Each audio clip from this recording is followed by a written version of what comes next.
Good morning all of you. आप सभी का एक्सलेंट ऑनलाइन क्लासेज में वेलकम है। मैं रविंदर सर आप सबके लिए हिंदी भाषा एवं साहित्य यानी हिंदी व्याकरण की चैप्टर नंबर 6 लेकर उपस्थित हूँ। आज की इस क्लास में आप सब लोग स्वर के बारे में एक एक करके सारी बातों को सुनेंगे, समझेंगे। आइए देखिएगा। स्वर स्वर का जो अर्थ होता है वह होता है पवित्र प्रतिज्ञा।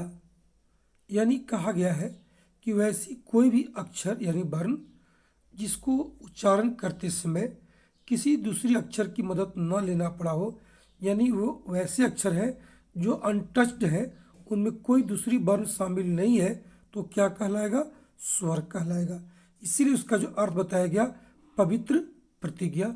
दूसरी बात कहा गया कि इसका जो उच्चारण होगा एकदम बिल्कुल स्वतंत्र रूप से हो, उच्चारण बिना बाधा के हो। यानी जब इसको बोला जाए तो कहीं कोई दूसरी अक्षर से बाधा न पहुंचे, उच्चारण निर्बाध गति से हो।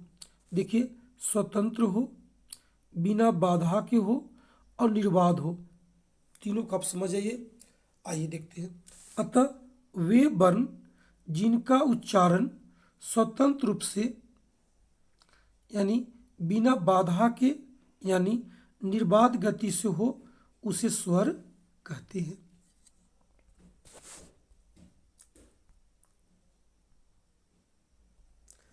स्वर की जो संख्या है भाई वो कुल 11 है। आप देख लीजिएगा बहुत इजी में। कौन कौन भाई? आ, छोटी ई, बड़ी ई, छोटी यू, बड़ी यू, री, ए, ओ। कुल कितना भाई? 11 है। ध्यान रखिएगा, हिंदी में कुल जो स्वर होते हैं वो आपको 11 है, लेकिन संस्कृत में 2 वर्ण और इसमें बढ़ते हैं, दिर्री और लिरी, जिसके कारण अगर संस्कृत में पूछ देगा कि कितने स्वर होते हैं तब क्या बोलेंगे? 13 बोलेंगे। अगर हिंदी बोला है भाई तो कितना होगा? 11 होगा। आइए अब हम लोग एक एक करके पूरी स्वर जो है उसका भेद पढ़े, समझें। देखिए, स्वर का जो वर्गीकरण किया गया है वो कई बार किया जाएगा, कई रूप में किया जाएगा, अलग अलग आधार बनेंगे। हम अभी देखते हैं स्वर का प्रथम वर्गीकरण। इसका मतलब सर फिर बांटेंगे, दोबारा भी इसका विभाजन करेंगे। देखिए, मात्रा, वो उच्चारण में लगने वाले समय के आधार पर जो स्वर होंगे उनमें कौन सी मात्रा लगी है और क्या उसमें समय लग रहा है, उसके आधार पर स्वर को 3 भागों में बांटा गया। कौन कौन भाई? हर्ष स्वर, दीर्घ स्वर और प्लुत स्वर। अब देखेंगे आप एक एक करके। हर्ष स्वर के बारे में कहा गया है। देखिए, हर्ष का जो अर्थ होता है वो होता है छोटा। देखिए, इसको हम लोग कहते हैं कि मूल स्वर होगा, इसको लघु भी बोलेंगे, एक मात्रिक बोलेंगे। यानी हर स्वर जितने भी होंगे उनमें एक मात्रा का गिनती की जाएगी। देखिए, जिस स्वर के उच्चारण में कम समय लगता है उसे हर्ष स्वर कहते हैं। और सबसे बड़ी बात, इनकी संख्या 11 में से मात्र कितनी है? 4 है। कौन कौन भाई? अ, छोटी ई, छोटी यू और री। ये कितना है? आपको 4 है। हर्ष स्वर जो होता है इसको आप ऐसे समझिए कि बोलने में कम समय लगता है, एक मात्रिक होते हैं, लघु होते हैं, मूल स्वर होते हैं, और संख्या कितनी इनकी है? मात्र 4 है। चलिए आगे देखिएगा, और बहुत इजी में इसको हम लोग देखेंगे, एक एक करके फिर से इसको समझेंगे। अब देखिए, दीर्घ स्वर के बारे में कहा गया, इसको गुरु स्वर भी नाम दिया गया है, द्विमात्रिक भी कहा गया और संधि स्वर भी कहा गया, यानी कई मेल से बनेंगे। देखिए, जिस स्वर का उच्चारण में अपेक्षाकृत जो हर्ष थे उनकी तुलना में अधिक समय लगता है उसे दीर्घ स्वर कहते हैं, और इनकी संख्या कितनी है? 7 है। देखिएगा, आ, बड़ी ई, बड़ी ऊ, ए, ओ, इस 7 के सातों जो है आपको दीर्घ स्वर कहलाएंगे। अब आप इसको थोड़ा सा और डिटेल्स पढ़ लीजिए। जो दीर्घ स्वर होंगे उनके निर्माण में दो स्वर का मेल होगा। देखिए जैसे आ जो बना है अ और अ से बना, दो गो छोटी अ मिलेंगे तो आ बन जाएगा। तो जब छोटी हर्ष दोनों अ तो हर्ष था, जब दो मिल गए तो आ बना, एक का बन जाएगा, दीर्घ स्वर कहलाएगा। जो दीर्घई आपका है छोटी ई और छोटी मिलने से का बना, बड़ी ई भी दीर्घ बन गया। छोटी यू मिलने से का बना, बड़ी यू बना, यानी दीर्घ हो गया। अब देखिए ए का से बना है, अलग अलग है, अ और ई के मेल से ए बना, अ और ए के मेल से ओ, अ और ऊ के मेल से अ का से बना है भाई, अ और ओ से। देखिए जहाँ भी दो मिले सब के सब का कहलाएंगे, आपको दीर्घ कहलाएंगे। लेकिन आपको मैं बता दूं, इन्हीं में देखिएगा जैसे आ जो बना है वो दोनों एक ही जाति के हैं, दोनों एक ही हैं, अ है। दीर्घई बना दोनों छोटी ही है, दीर्घऊ बना दोनों छोटी हुई है, ये दोनों का मेल हुआ है, दोनों एक ही है। लेकिन ए में देखिएगा, ए में आप क्या देख पा रहे हैं कि इसमें अ और ई दोनों स्वर है, लेकिन दोनों भिन्न स्वर है, मतलब अलग अलग है। तो एक बहुत बड़ी बात अब याद कीजिए कि अगर अलग अलग दो स्वर मिलेंगे वो दीर्घ तो कहेगा, लेकिन भाई उसको हम लोग क्या नाम देंगे, संयुक्त स्वर भी कहेंगे। देखिए दीर्घ जब एक ही समान जाति के अगर स्वर मिले हों तो केवल दीर्घ, और दोनों स्वर अगर अलग अलग हों तो दीर्घ तो बनेंगे ही बनेंगे, साथ में क्या कहलाएंगे, संयुक्त भी कहलाएंगे। तो देखिएगा संयुक्त स्वर की संख्या कितनी हो जाएगी, चार, ए ओ क्यों, क्योंकि चारों का निर्माण आप देखिएगा दोनों जो दो स्वर मिले हैं वो दोनों अलग अलग हैं भाई, इसीलिए दीर्घ के बावजूद भी वो क्या कहा गया, संयुक्त स्वर कहा गया। अब देखिए मैं इसको अलग करके बता दिया हूं आपको।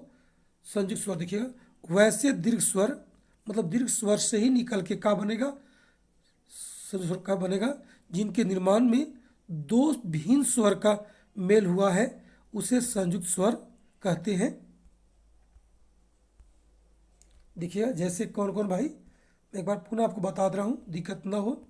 देखिए जैसे देखिएगा ए का से बना अ और ई से, देखिए दोनों अलग अलग है। ए का से बना अ और ए से, ओ का से बना अ और ऊ से, अ का से बना अ और ओ से। इस तरह से आपने समझा कि अगर स्वर के निर्माण में दो भिन्न स्वर का मेल हुआ होगा तो वो दीर्घ के साथ साथ संयुक्त भी कहलाएंगे। अब देखिएगा अगला है नंबर अब 3, देखिएगा प्लुत स्वर, जिसको हम लोग त्रैमात्रिक भाई, त्रैमात्रिक बोलेंगे ना, मात्रिक बोलेंगे, यानी इसमें 3 मात्रा माना जाता है जो प्लुत स्वर होगा उसमें। देखिए जब मात्रा के बाद 3 या इस तरह से एस टाइप के, जिसको अग्रह कहते हैं, अगर लगा हो तो वह प्लुत स्वर कहलाता है। देखिए जैसे हम बोलते हैं राम, ऐसे मैं लिखा राम, लेकिन रा में जो आ हुआ अगर उसको मैं लंबा बोल दूं, देखिए रा, तो ऐसे लिखते हैं, ऐसे लिखते हैं राम, तो राम राम अंतर हो गया। जिस जब हम स्वर को लंबा खींच के बोलेंगे, लंबी सांस के साथ बोलेंगे तो क्या कहलाएगा, प्लुत स्वर कहलाएगा। अब देखिए खाली कमरे में बोलने पर भी जो आवाज़ निकलती है या पटाखा की आवाज़ आती है, धम धम, इस तरह से, चाहे हम लोग बोलते हैं ओम ओम ओम, इस तरह से जो स्वर होगा अगर उसको लंबा करके बोला जाए, यानी लंबी सांस के साथ बोला जाएगा तो क्या कहलाएगा, प्लुत स्वर कहलाएगा। हाँ एक बहुत बड़ी बात भाई, आप कितना ही लंबा बोलिए उसमें 3 मात्रा की गिनती की जाएगी। देखिए हमारे जो स्वर होते हैं वो कुल कितना होते हैं, 11 होते हैं, लेकिन जो प्लुत स्वर बनाते हैं वो कितना है, 8 मात्रा है। कौन कौन है, अ आ दीर्घई दीर्घऊ ए ओ और औ, ये कितना हो गया, 8 हो गया भाई। 1 2 3 4 5 6 7 8, ये 8 ही बनाते हैं, और जो 3 बच गए उन लोग जो है प्लुत स्वर का निर्माण नहीं करते हैं। देखिए ई, छोटी ई, बड़ी ऊ, री प्लुत नहीं है क्योंकि उच्चारित होने पर दीर्घ बन जाते हैं भाई, इसको याद रखिएगा। अब आगे देखिए, स्वर का दूसरा वर्गीकरण फिर समझिए। स्वर को जब हम पहला बार बांटे तो तीन बोले, ह्रस्व स्वर, दीर्घ स्वर और प्लुत स्वर। अब हम फिर एक बार बांटेंगे स्वर को, कहेंगे कि दूसरा वर्गीकरण ओष्ठ आकृति के आधार पर। जब हम लोग स्वर को बोलेंगे तो जो ओठ मेरा किस शेप में बनेगा, किस आकृति का होगा, उसके आधार पर देखा गया तो दो प्रकार के भाई, एक वृत्तमुखी, एक अवृत्तमुखी। अब देखिए एक एक करके, जो वृत्तमुखी होगा यानी वृत्ताकार होगा, तो देखिए जिस स्वर के उच्चारण में मुख वृत्त के आकार का बन जाता है उसे वृत्तमुखी स्वर कहते हैं। आप खुद बोल के देखिए, अ, उ। अ में कोई गोला नहीं मुंह ओठ बना, लेकिन अगर आप ऊ बोलते हैं, ऊ, ओ, तो आपका जो अगला होठ होगा बाबू वो एकदम गोल रूप में बनने लगेगा, यानी वृत्ताकार रूप ले लेगा। उसी को हम लोग वृत्ताकार स्वर कहेंगे। और कितना संख्या इसका है, मात्र 4 है भाई। देखिए अवृत्तमुखी बहुत ईजी है।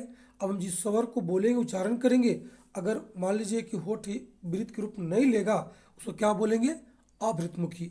जब स्वर का उच्चारण किया जाता है और मुख होठ वृत्त का आकार प्रदान नहीं करता है, उसे हम लोग क्या बोलते हैं, अवृत्तमुखी बोलते हैं।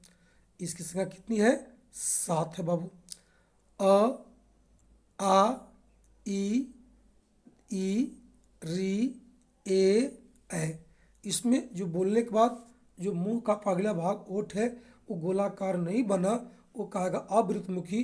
अगर गोला बन जाएगा तो क्या कहेगा, वृत्तमुखी कहलाएगा। अब देखिए कुछ अलग से भी स्वर है जिसको हम आगत स्वर कहते हैं।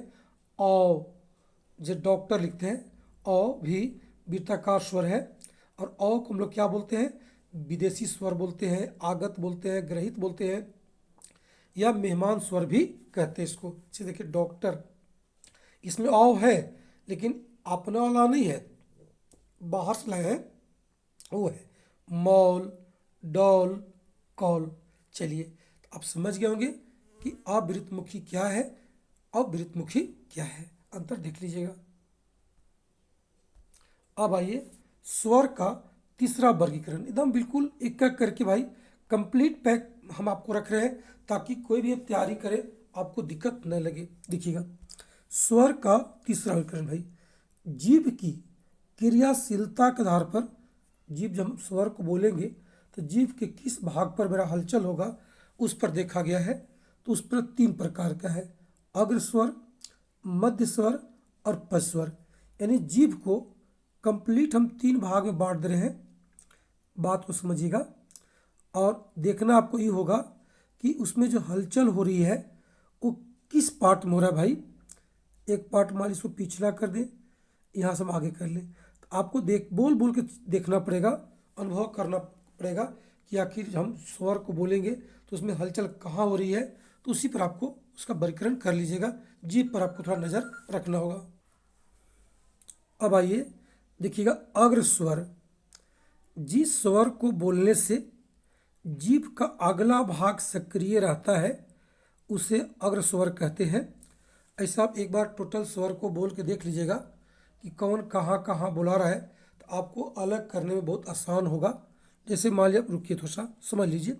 जैसे आप बोलते हैं अ बोले तो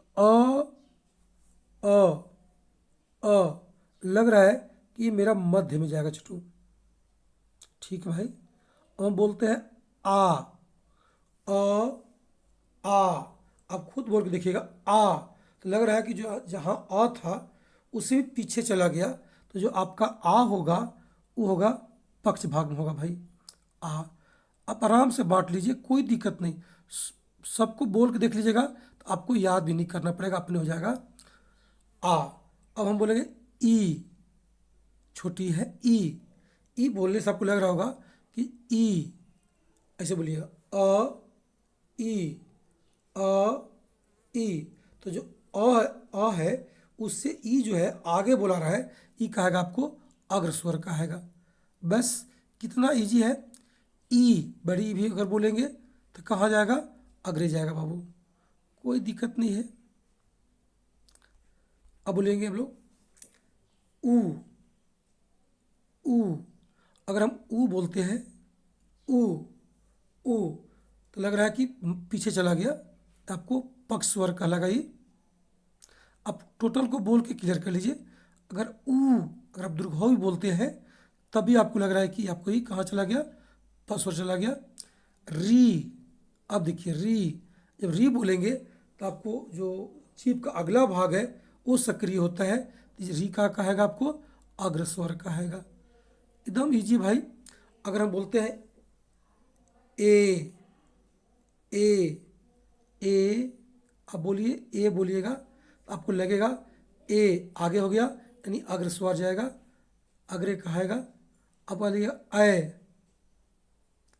अय बोलिए, अय, ये भी आपको कहा जाएगा भाई अग्र स्वर कहलाएगा। और उसके बाद बोलिएगा ओ बोलिए, ओ बोलने से आपको लग रहा होगा ओ चलेगा पीछे, और ओ दोनों जो होगा बाबू वो कहा जाएगा पक्ष स्वर कहलाएगा।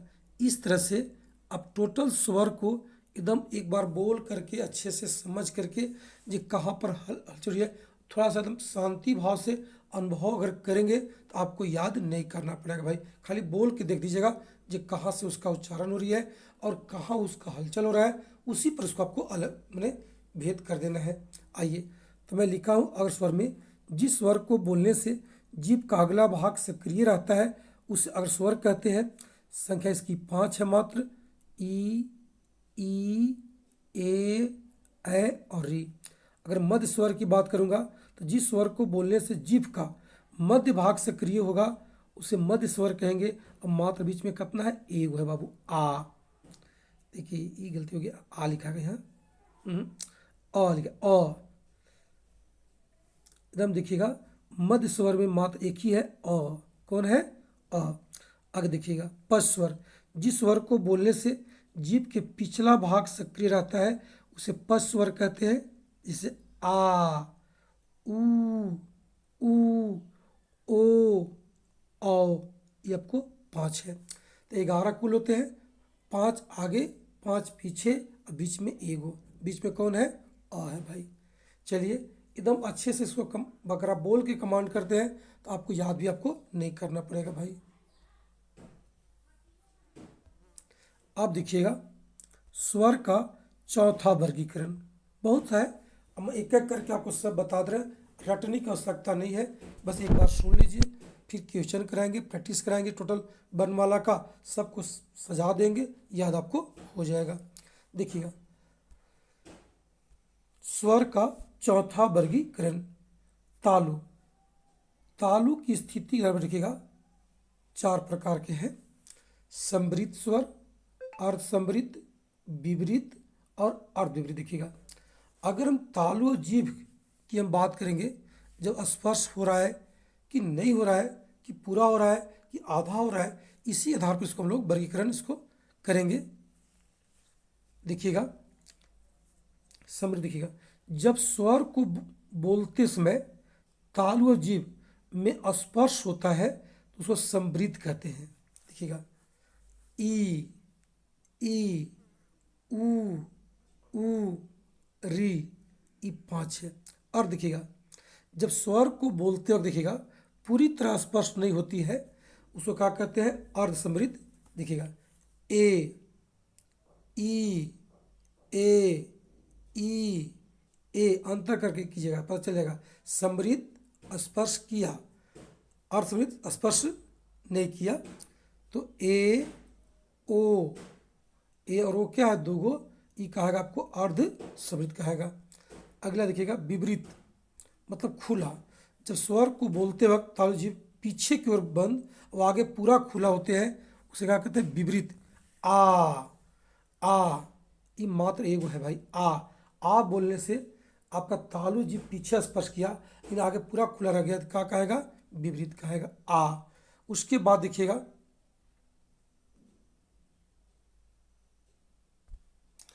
जो आपका अर्ध विपरीत है वो देखिए क्या है भाई।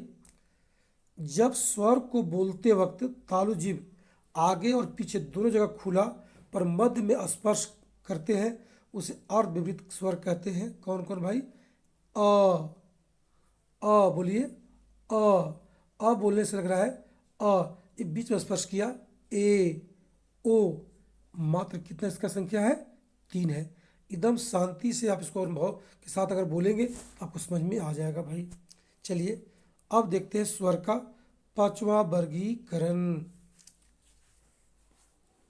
बाह्य प्रयत्न इसको कहा गया है। जो हम प्रयत्न जो प्रयास के स्वर कहा गया है कि 2 प्रकार का है, एक घोष एगो अघोष। अब देखिए घोष का मतलब होता है बाबू, घोष या सघोष देखिएगा, स जोड़ घोष, सब सहित घोष मतलब कंपन।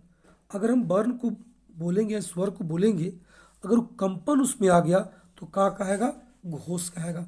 अब कंपन नहीं आया भाई तो अघोष कहलाएगा। देखिए वर्ण जो कंपन के साथ उच्चारित होते हैं उस सघोष या घोष कहलाते हैं।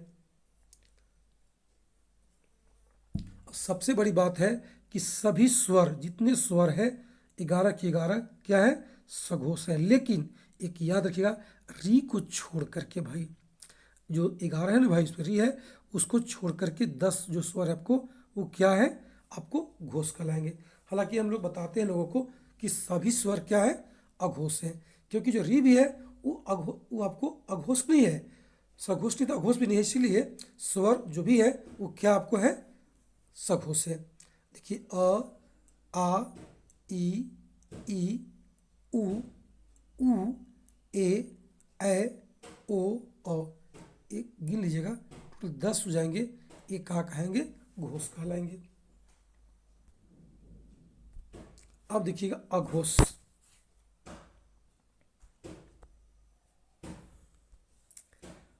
अघोष मतलब क्या होता है? अ जोड़ घोष, अ मतलब नहीं, घोष मतलब कंपन।